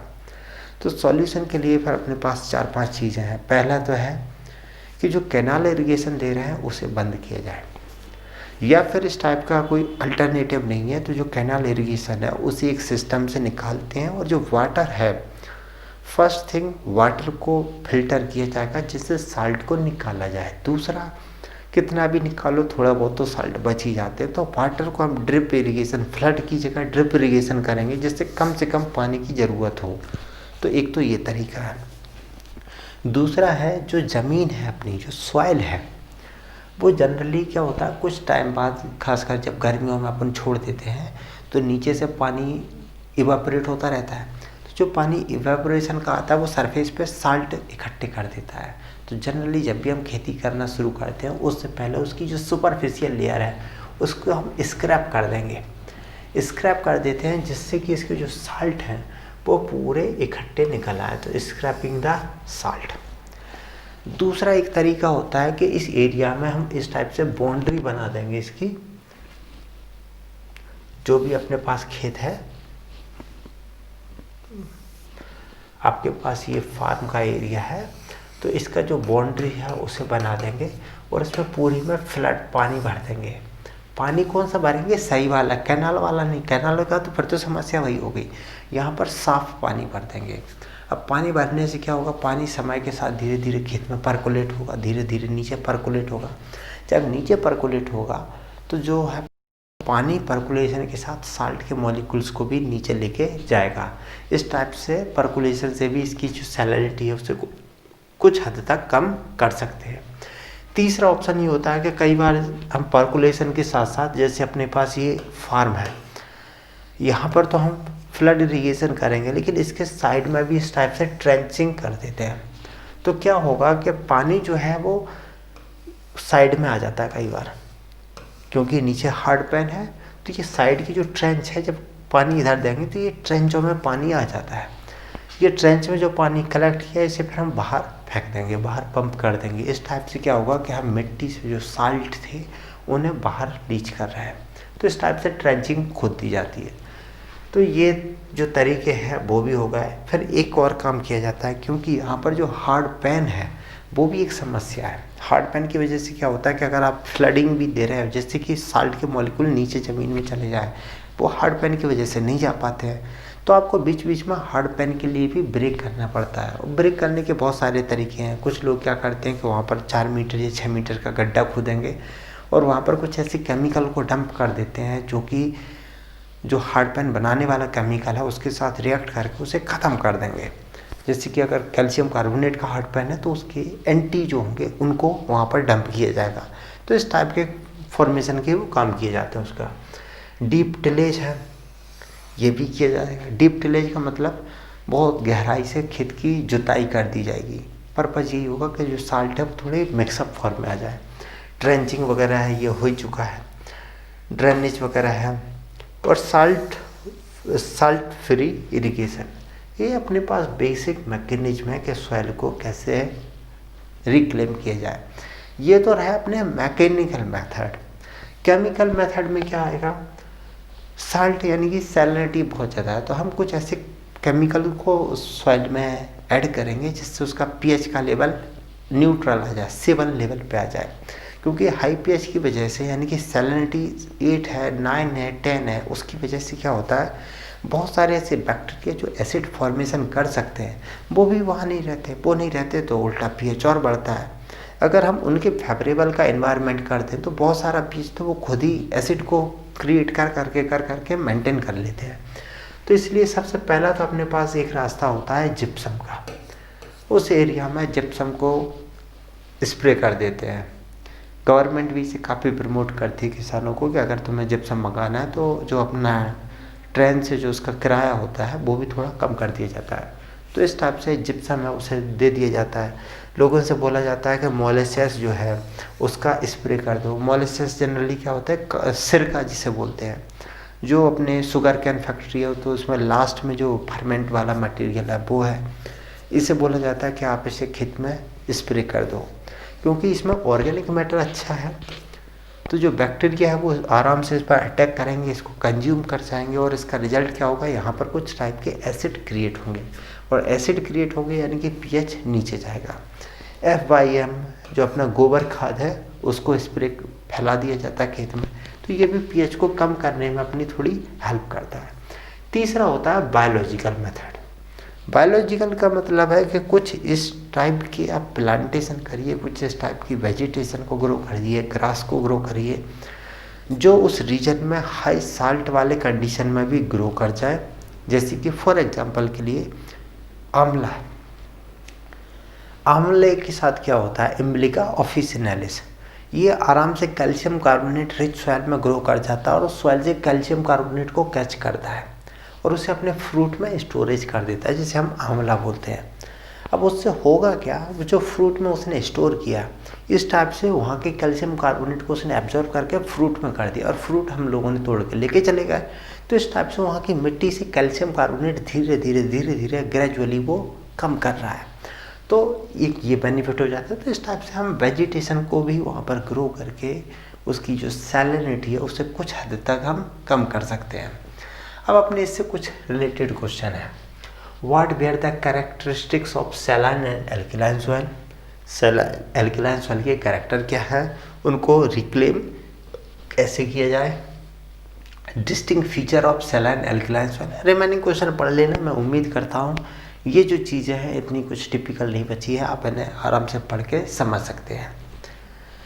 नेक्स्ट अपना जो फोर्थ आएगा वो है रेवाइंस, जो अपने चंबल के रेवाइंस है मेनली। रेवाइंस केवल चंबल में नहीं है, चंबल तो फेमस है। रेवाइंस जो जितनी भी मेजर जो पेनिनसुलर रिवर्स हैं उन सब के रेवाइंस हैं, खासकर जो नॉर्थ इंडिया में है रिवर्स हैं वो सभी की सभी रेवाइंस बनाती है, क्योंकि ये कभी एलुवियल डिपोजिट रहा होगा, जो अपनी एलुवियल्स है उसका डिपोजिशन है। बाद में जब रिवर के बेड नीचे चले गए तो ये उन्होंने फिर उसे काट दिया, तो इस टाइप के अपने रेवाइंस क्रिएट हो गए। अब रेवाइंस के साथ कुछ दिक्कत है, तो पहले ध्यान रखना कि ये केवल चंबल की नहीं है, और भी रिवर्स हैं उनमें तो 2-4 के एग्जाम्पल लिख दोगे तो क्या, जैसे चंबल है, माही रिवर है, यमुना है, तो 2-4 के एग्जाम्पल लिखने से क्या है कि थोड़ा लगता है कि हाँ इसे कुछ आता भी है, ऐसा नहीं कि हर एग्जाम्पल में चंबल ही चंबल चल रहा है इसका। अब देख लेते हैं कि ये जो रेवाइंस रीजन है इनकी समस्या क्या है, लोकेलिटी फैक्टर्स क्या है, तभी तो एफॉरेस्टेशन करेंगे। इनकी पहली दिक्कत है इनकी सॉइल। रेनफॉल यहाँ पर एवरेज कम ही है, टेम्परेचर लगभग जो रेवाइंस का है वो 48 के आसपास चला जाता है और सर्दियों के टाइम पे यहाँ फ्रॉस्ट पड़ जाता है। अगर इसके सॉइल की बात की जाए तो सॉइल में ऑर्गेनिक मैटर बहुत कम है, फर्टिलिटी कम है, उल्टा यहाँ पर कैल्शियम कार्बोनेट का हार्ड पेन बहुत ज़्यादा फॉर्मेशन हो जाता है, सब सरफेस में हार्ड पेन बहुत ज़्यादा है। कितनी भी रेनफॉल हो जाए वो लगभग अगले 1-1.5 घंटे में वो रीजन जो है वो पूरा 90% जो वाटर है वो रन ऑफ में चला जाता है। सबसे मेजर इशू इसके यही है कि यहाँ जो सरफेस है उसमें लगभग कैल्शियम कार्बोनेट का डिपॉजिट है, जो कंकड़ बोलते हैं उसका सरफेस पे डिपॉजिट हो गया और सब सरफेस पे हार्ड पेन होगा, तो पानी अंदर जा नहीं पाता है। और जो भी बारिश हुई, कितनी भी भयंकर बारिश हो जाए, 1-1.5 घंटे में पूरा का पूरा एरिया साफ़ हो जाता है, बिल्कुल सूखा सा लगने लगता है। तो ये सबसे बड़ी मुद्दा है यहाँ पर, यानी कि ज़मीन में फर्टिलिटी नहीं है, ज़मीन हार्ड है और नीचे से सब सरफेस है, तो कुछ मॉइस्चर वहाँ बचती नहीं है, फर्टिलिटी है नहीं, तो जब दोनों चीज़ें नहीं मिल रही तो वेजिटेशन कहाँ से रुकने वाली है वहाँ पर। लोकेलिटी फैक्टर के बारे में आपको समझ में आ गया। तो अब अगर हमें इसका एफोरेस्टेशन करना है तो एफोरेस्टेशन में क्या करना पड़ेगा, पहला तो हमें इसके लोकेलिटी जो फैक्टर्स हैं उनको देखना पड़ेगा। उसके लिए करनी पड़ेगी हमें इसकी सॉइल वर्किंग। सॉइल में क्या करना पड़ेगा, एक तो हम लोग करते हैं जैसे कि छोटी छोटी इरोजन जो होता है, छोटे छोटे से गड्ढे बन जाते हैं, तो इसे बोलते हैं हम गली प्लगिंग। छोटी मोटी जो धारियाँ बन रही बड़ी ना हो पाए तो उस पहले ही उन्हें प्लग कर देते हैं, फिर करते हैं उसी में प्लांटेशन वर्क। तो इस टाइप से हमने वहाँ पर पेड़ पौधे कर दिए, ट्रेंचिंग वगैरह खुद खाद के वहाँ पर प्लांटेशन कर दिया जाता है। सॉइल वर्किंग में एक तो ये हो गया gully plugging, construction of check dam वगैरह है, और ब्रेकिंग हार्ड पैन। जो हार्ड पैन है उसके लिए क्या कर देते हैं, वहाँ पर थोड़े गड्ढे वगैरह खोद देंगे। ये गली प्लगिंग का केस हुई गया, यहाँ पर चेक डैम वगैरह बनाने का काम हो गया।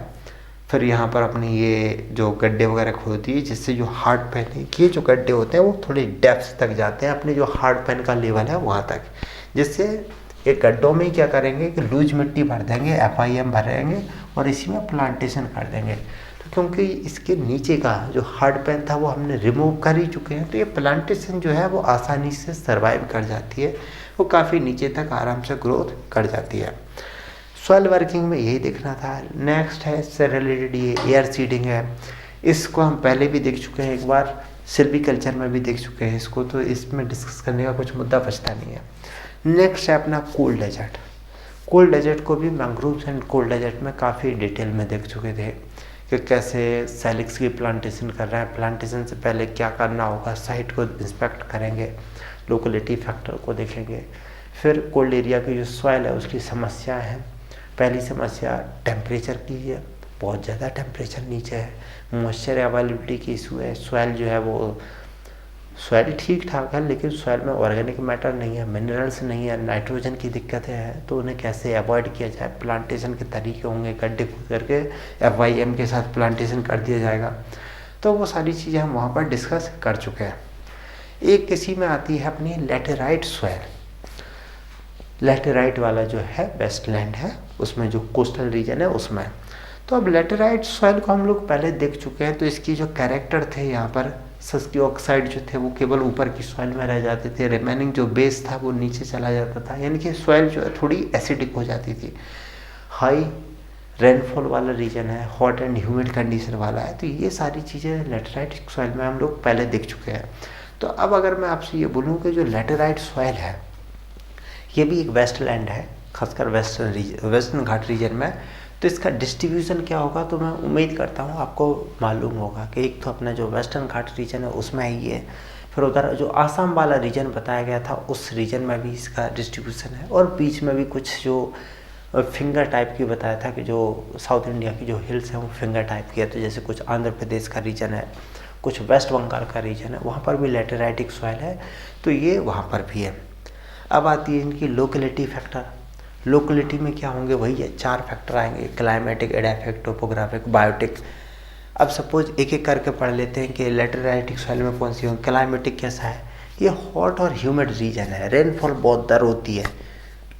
तो आपको क्लाइमेटिक चीज़ें समझ में आ गई कि ज़्यादा रेनफॉल होने की वजह से क्या है, जो भी ऊपर अगर कुछ ऑर्गेनिक मैटर गिरा, पहली बात तो ये हाई टेम्परेचर का जो होना, ये वेस्टर्न घाट रीजन में है, हॉट एंड ह्यूमिड कंडीशन है, ट्रॉपिकल रेन फॉरेस्ट जैसी कंडीशन है। तो यहाँ पर जो भी ऊपर से लीफ लेटर गिरता है तेज़ी से डिकम्पोज होता है, तो सॉइल में वैसे ही बहुत कम ऑर्गेनिक मैटर बचते हैं। दूसरा जो कुछ बच भी गए वो भी ये पानी है, इतना ज़्यादा रेनफॉल होता है कि वो भी पास आउट कर देता है नीचे। दूसरा एडाफिक है, मिट्टी की क्या समस्या है, मिट्टी में ऑर्गेनिक मैटर है नहीं, मिनरल्स लगभग ज़्यादातर है नहीं, क्योंकि जो भी है वो बहुत तेज़ी से एब्जॉर्ब हो जाते हैं या फिर नीचे परकोलेट हो जाते हैं। इसमें वो जो कैटायन या जो वाटर होल्डिंग कैपेसिटी है वो भी कम बचती है, क्योंकि ये कंटिन्यू परकुलेशन की वजह से एक छन्नी की तरह, फिल्टर की तरह काम करता है। टोपोग्राफिक फैक्टर देख लो, जो लैटेराइटिक सॉइल जो वेस्टर्न घाट वाला जो रीजन है वो कौन सा है, पहाड़ियों का रीजन है। पहाड़ी है तो टोपोग्राफी है, मतलब स्लोपी एरिया है। स्लोपी एरिया तो वहाँ रन ऑफ बहुत ज़्यादा होता है। बायोटिक प्रेशर, ऑब्वियसली यहाँ पर बहुत ज़्यादा बायोटिक प्रेशर, यानी कि बायोटिक फैक्टर देख सकते हो। अब आपसे बोला जाए कि इसकी सॉइल वर्किंग क्या करना है, यानी कि इस रीजन का एफोरेस्टेशन कैसा करना है, तो सबसे पहले क्या करोगे, आप इस रीजन में जाओगे। वहाँ पर अगर प्लेन तो होगे नहीं, ज़्यादातर पहाड़ी रीजन है, तो आप वहाँ पर गड्ढे खोदोगे या ट्रेंचिंग करोगे।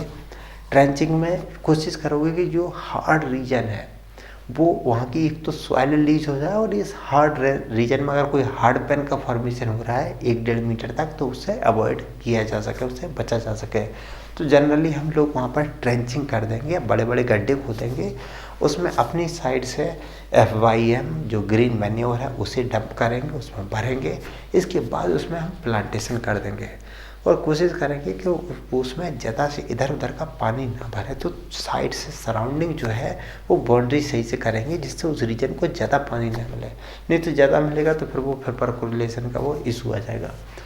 वेजिटेशन क्या हो सकती है जो इस रीजन में आराम से ग्रो हो जाए, और वो कौन सी होगी अपनी, जनरली एक तो एग्जांपल में हम लोगों ने पढ़ा था जाइलिया जाइलोकार्पा, कई बार पढ़ चुके हैं कि जो इस रीजन में टीक जो होता है, टीक की वेजिटेशन होती थी, उसको रिप्लेस कर देता है जाइलिया जाइलोकार्पा। तो जाइलिया जाइलोकार्पा का एग्जांपल सीधा थोकमा दे देना है। दूसरा एग्जांपल अपना आता है एनाकार्डियम होता है, ये अकार्डियम गलत है यहाँ, ये है एनाकार्डियम जो काजू होता है, वो रहा अपना एनाकार्डियम ऑक्सीडेंटल। तो वो सबसे ज़्यादा तो ये जो ग्रो करते हैं जाइलिया जाइलोकार्पा और एनाकार्डियम ऑक्सीडेंटल। तीसरा अपना टीक का एग्जांपल गिसाफिटा है। ये तीन को याद रख लोगे, काम अपना हो जाता है इसका लेटेराइटिक सॉइल का। इसमें ज़्यादा कुछ देखने की ज़रूरत है नहीं। नेक्स्ट आता है इसमें कोस्टल एफोरेस्टेशन।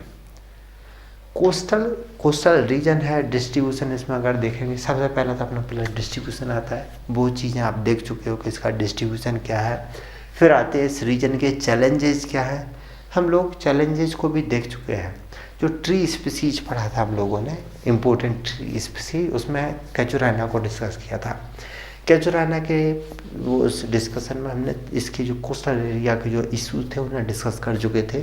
यहाँ पर जैसे एक इशू है साल्ट स्प्रे का, जो कोस्टल रीजन है वहाँ पर एक तो साल्ट स्प्रे होता है, दूसरा यहाँ की जो सॉइल है उसके साथ क्या समस्या है, क्योंकि कोस्टल रेंज है तो रेनफॉल यहाँ पर बहुत ज़्यादा है, यानी कि एक तो रेनफॉल बहुत ज़्यादा हो रहा है, दूसरा साल्ट स्प्रे हो रहा है, तीसरा जो सॉइल है वो है एरिड, यानी कि रेतीली है, सैंडी है। सैंडी है तो इसमें ऑर्गेनिक मैटर है नहीं, मिनरल्स ज़्यादा है नहीं, पानी जितना भी डाल दो उसकी वाटर होल्डिंग कैपेसिटी ज़्यादा है नहीं। तो यहाँ पर अगर कोई पेड़ लगा दिया तो तेज़ी से, क्योंकि कोस्टल रीजन है, समुद्र है, उस साइड से तेज़ हवाएं आती हैं, तो पहले तो यहाँ पर कोई प्लांट सर्वाइव नहीं कर पाता, क्योंकि उसे ज़मीन से कुछ मिलता नहीं है। ऊपर से ज़मीन में अगर वाटर कोस्टल के बिल्कुल पास में है तो वाटर टेबल ज़्यादा होती है। तीसरा, तेज़ हवा चलती है, तो अगर वो जैसे तैसे बच भी गया तो हवाएं उसे उड़ा के लेके चली जाती है, तो वो भी दिक्कत है। तो ये कोस्टल रीजन की जो समस्याएं थी हम लोग पहले से डिस्कस कर चुके थे। ये वाली सॉइल सैलिनिटी, साल्ट स्प्रे, पूर ऑर्गेनिक मैटर, नाइट्रोजन और मिनरल्स, इन सब की डेफिशिएंसी, सैंडी सॉइल है वो अनस्टेबल और वाटर होल्डिंग कैपेसिटी उसकी कम है, और सुनामी साइक्लोन का इम्पैक्ट बहुत ज़्यादा पड़ता है यहाँ पर। अब बात आती है कि इसको कैसे सॉइल वर्किंग की, यानी कि यहाँ की सॉइल को कैसे एफोरेस्ट किया जाए। तो एफोरेस्टेशन का वही दो तरीके थे कि एक तो जो रेतीली एरिया है उसमें हम संकन बेड बनाएंगे और उसमें ब्लॉक प्लांटेशन करेंगे। ब्लॉक प्लांटेशन वही है जो हम लोग सिल्वीकल्चर में पढ़ रखा था कि इस टाइप से हम एक स्क्वायर ब्लॉक बनाएंगे और इस ब्लॉक में क्या करेंगे, जो भी आपका FYM है, मिनरल्स है, न्यूट्रिएंट, उस पूरे को मिलाकर एक ब्लॉक बनाएंगे। इसमें यहाँ पर गड्ढा होता है और इसमें गड्ढे में प्लांटेशन कर दी जाती है। इसी को अगर हम हॉट डेजर्ट की प्लांटेशन करते हैं तब भी यूज करते हैं और कोस्टल रीजन है तब भी करेंगे। तो इस टाइप से ब्लॉक प्लांटेशन कर देते हैं। अब ब्लॉक प्लांटेशन में कौन कौन सी स्पीसीज यूज करेंगे ये इंपॉर्टेंट है। जनरली हम लोग यहाँ पर 3 स्पीसीज यूज करते हैं। फर्स्ट तो कैजुराइना, जिसे हम लोग काफ़ी अच्छी तरह से डिस्कस कर चुके हैं। दूसरा 2 स्पीसीज हैं जो प्राइमरली इसी रीजन में ग्रो करती हैं। एक तो है नारियल, कोकस न्यूसीफेरा, दूसरा है बोरेसस फ्लैबेलिफेरा, बोरेसस फ्लैबेलिफर। ये तो रहा कैजुराइना, यह है कोकस और ये बोरेसस जो है इसे बोलते हैं हम लोग जो ट्रेवलर्स पाम, शायद है ये ट्रेवलर्स पाम को बोला जाता है। ये कोकोनट जैसे थोड़ा पेड़ दिखता है, मोटर थोड़ा बहुत वैसे ही है। तो ये तीनों पेड़ जो है इन्हें हम जनरली कोस्टल एरिया के एफॉरेस्टेशन में यूज करते हैं। यहाँ कोस्टल तक अपना काम हो चुका है। अब नेक्स्ट अपना देख लेते हैं, वो है वेटलैंड। वेटलैंड मतलब आर्द्र भूमि या ऐसी ज़मीन जहाँ पर वाटर टेबल है या मॉइस्चर कंटेंट है वो बहुत ज़्यादा है। अब ये कैसे हो सकता है? इसके पीछे बेसिकली 3 चीज़ें हैं। पहला तो ये ऐसा एरिया है जहाँ पर रेनफॉल बहुत ज़्यादा हो रही हो, यानी कि जो मिट्टी है उसकी जो वाटर को होल्ड करने, पर्कुलेशन की या रन ऑफ की जो कैपेसिटी है उसके कंपेयर में वहाँ पर रेनफॉल बहुत ज़्यादा हो रही है, तो पानी वहाँ का वहीं भरा रह जाता हो, यानी कि हाई रेनफॉल एरिया। दूसरा कंडीशन हो सकती है कैनाल सीपेज की वजह से, जैसे कि यूपी है, हरियाणा, पंजाब है, वहाँ कैनाल सीपेज भी वेटलैंड डेवलप होने का एक मेजर कॉजेज है। होता क्या है कि जनरली कोई एक प्लान एरिया होता है, जब कैनाल का प्रोजेक्ट निकलता है तो वो क्या करते हैं, इसी प्लान एरिया में से, जैसे सपोज ये प्लान एरिया ले लेते हैं और वो क्या करेंगे, यहाँ पर इस टाइप से थोड़ी गहराई में कैनाल खोदेंगे और इसकी जो मिट्टी है उससे यहाँ पर एक बाउंड्री बना देंगे। तो अब ये जो कैनाल है ये तो पूरी भर के चल रही होती है, पानी भर के इसमें निकल रहा होता है कैनाल से, लेकिन इसका जो वाटर है वो सीपेज के थ्रू ये जो साइड वाले जो फार्म है इनका जो वाटर टेबल है उसे बढ़ा देते हैं कैनाल इरिगेशन के थ्रू। तो वहाँ पर यहाँ जो अब कैनाल देख लेते हैं यहाँ आगे जाके, जैसे ये कैनाल्स है।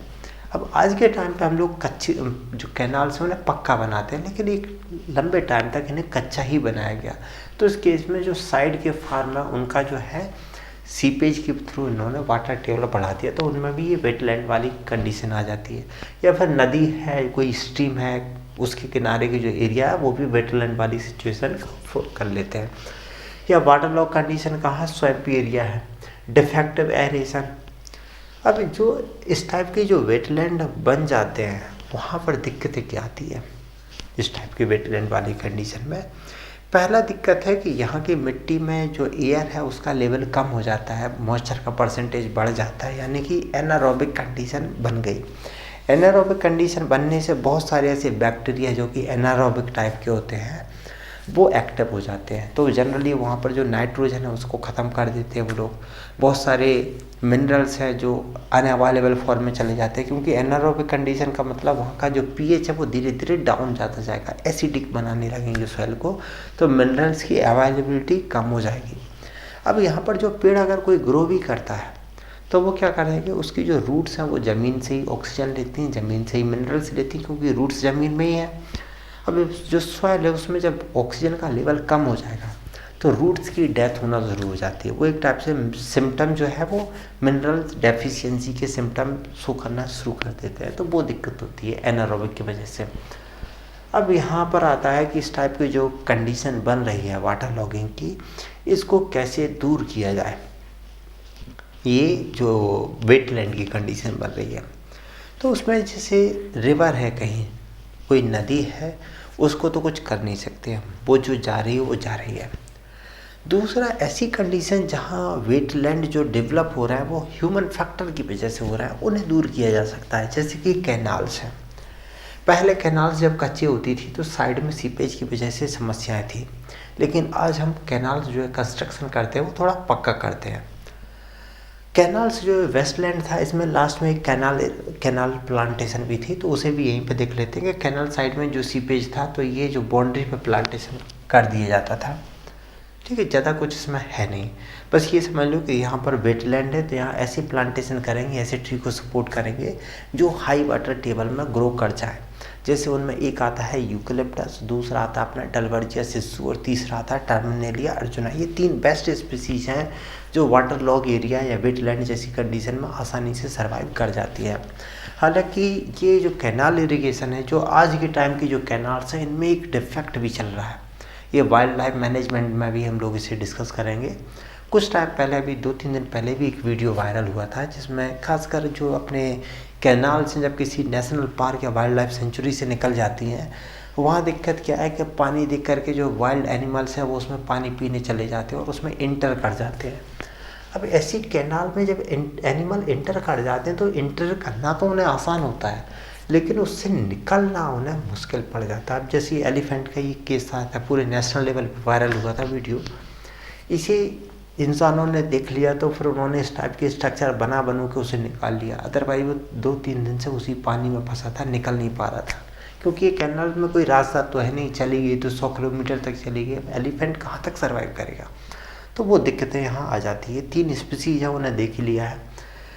फिर पैन आता है अपना, नेक्स्ट है ब्लैक कॉटन सॉइल, जो कि डिस्ट्रीब्यूशन हम लोगों ने सॉइल में देख ही रखा है कि जो अपना पेनिनसुलर इंडिया है वही मेनली है इसका, ये जो रीजन है ब्लैक कॉटन सॉइल का वो है।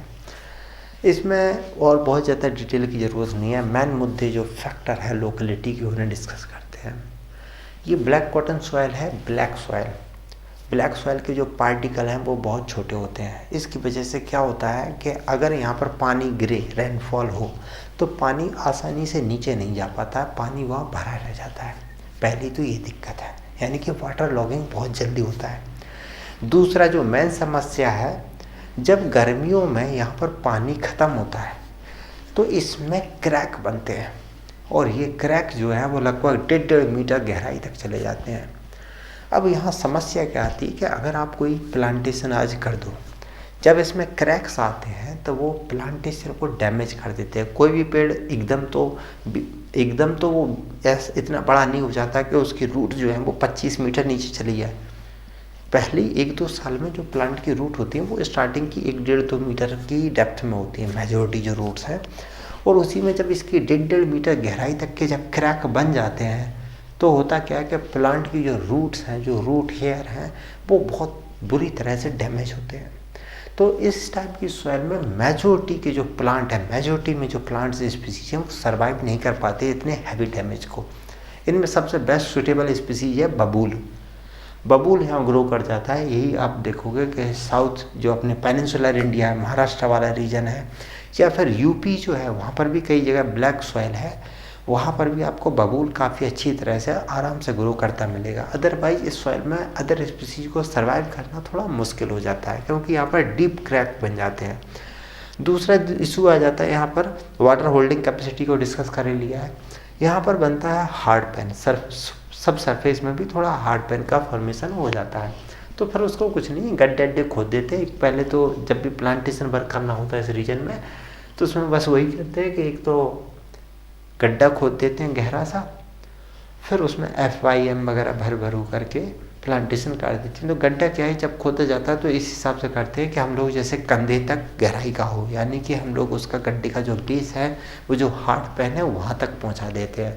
तो प्लांट का जब प्लांटेशन की जाती है तो उसकी जो रूट है वो तो हार्ड पैन के लेवल पे वैसी होती है, तो आराम से वो नीचे पहुँच जाती है।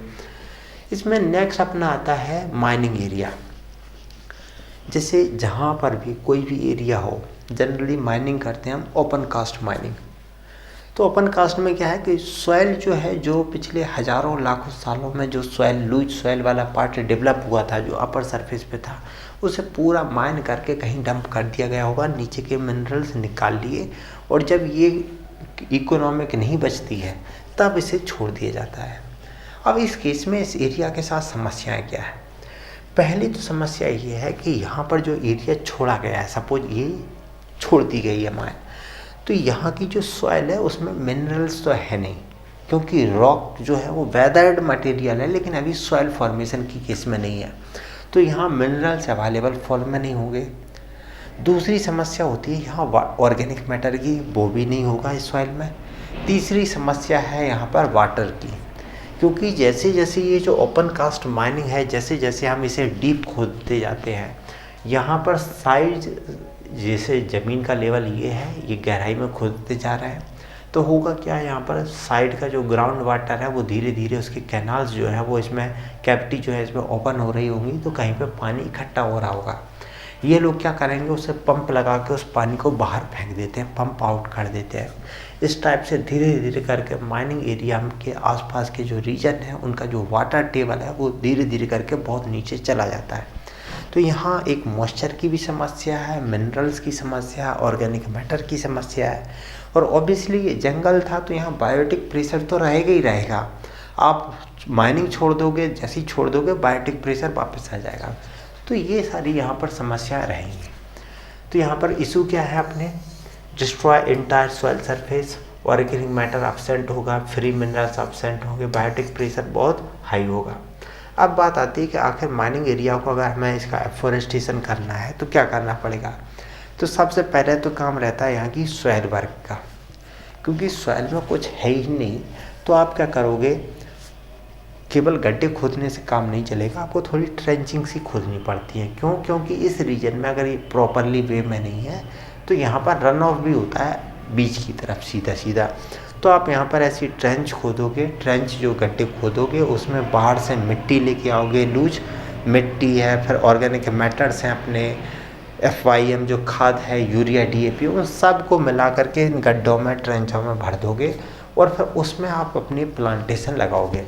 और प्लांटेशन जनरली जो लगाते हैं वो है अपनी पोंगामिया पिन्नाटा, जो करंज होता है जनरली उसी को लगाते हैं, क्योंकि वही ऐसा हार्ड है, यानी कि ऐसा मूर्ख टाइप का पेड़ है। मूर्ख इन द सेंस कैसी भी घटिया से घटिया मिट्टी हो, कोई प्लांट सर्वाइव करे ना करे, पोंगामिया पिन्नाटा जरूर सर्वाइव कर जाएगा।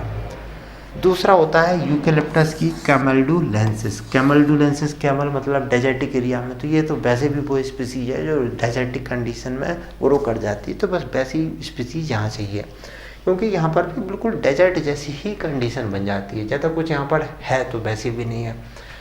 तो यहाँ पर ये हो गया। अब एफोरेस्टेशन ऑफ डिफिकल्ट साइट अपना लगभग कंप्लीट हो चुका, उसमें कुछ है नहीं, रिमेनिंग थिंग्स को आप भी पढ़ लोगे इसमें। लास्ट में जो अपना सॉइल कंजर्वेशन मेजर्स है उसे देख लेते हैं एक दो साइड में, कि एक तो अपने इशू क्या होते हैं सॉइल के साथ। एक तो है सॉइल लॉस का, लॉस कैसे होगा, वाटर रन ऑफ है, स्नोफॉल की वजह से, विंड इरोजन है, कोस्टल एरिया में कोस्टल इरोजन की वजह से होता है, जैसे ये कोस्टल एरिया में हो रहा है यहाँ पर, या विंड की वजह से है, वाटर रन ऑफ की वजह से, या एवापोर ट्रांसपिरेशन वजह से। अब इसकी है कि इस टाइप की जो सॉइल में अपना इशू है तो उनको कैसे कंट्रोल किया जाए। तो इसका पहला तो तरीका ये है कि हम जो आज के टाइम पे जो सॉइल की समस्या है, अगर हमें सॉल्व करना है तो हमें ये देखना पड़ेगा कि हम सॉइल को किस तरीके से यूज कर रहे हैं। तो उसका एक पहला जो स्टेप आता है वो है लैंड कैपेबिलिटी क्लासिफिकेशन, यानी कि जो हमारी सॉइल है सबसे पहले हम उसे उसकी कैपेसिटी के हिसाब से क्लासीफाई करते हैं। अगर आपकी जो जैसे बोलते हैं इंसानों की कैपेसिटी निकाल लो, अगर सामने वाले की कैपेसिटी है चौकीदार का जॉब निकालने की तो उसे IAS की जॉब में नहीं फंसाएंगे। तो सबसे पहले ज़मीन है उसकी प्रोडक्टिविटी, फर्टिलिटी, रन ऑफ, उसकी कैसी ढलान है, टोपोग्राफी, इन सारे फैक्टर्स को देख के उसकी लैंड कैपेबिलिटी के हिसाब से उसके क्लासीफाई करते हैं।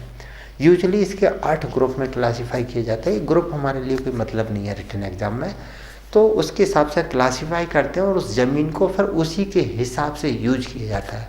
जो क्लास 1, 2, 3 वाली ज़मीन है उन्हीं को हम एक्चुअल में कल्टीवेशन के लिए यूज करते हैं, फूड क्रॉप के लिए, और फिर रिमेनिंग के लिए जनरली कुछ एग्रो फॉरेस्ट्री के अंडर आएंगे, कुछ फॉरेस्ट्री के डायरेक्ट फॉरेस्ट्री के अंडर ले लिए जाते हैं।